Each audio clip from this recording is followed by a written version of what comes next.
Ég svona hugsa hvort að ég þurfi nokkuð þennan tíma, þetta örugglega dýrt og vesen sko, þannig að ég hugsa bara, já, kannski lagast þetta bara, en svo ákveð ég nú samt einhverja hluta vegna og eiginlega sem betur fer að fara á staðinn og fyrst að ég komin með tíma hjá sérfræðingi, allt í lagi að líta á þetta, sjá bara hvað þetta og fá þá bara úr því skorið þetta sé ekki neitt.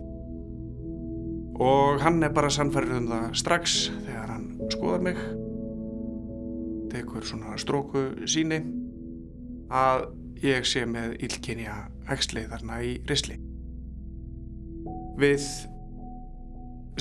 greininguna þá var ég látin vita því að þetta yrði talsverð breyting á líkamanum, að það sem myndi gerast að það þyrfti bara að taka hana hluta úr ristlinum og endaþarmi og setja bara viðvarandi stóma sem er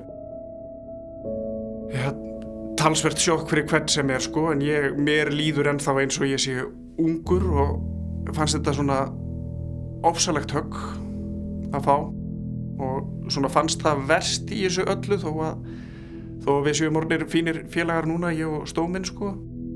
Þannig að sem betur fer hummaði ég þetta ekki af mér í þetta skiptið. Ekki bíða þangað til þú finnur eitthvað, heldur bara, já, forvarnir eru alltaf ódýrastar held ég.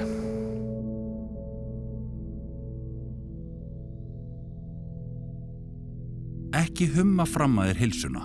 Láttu athuga möguleg einkenni krabbameins strax. Krabbameinsfélagið.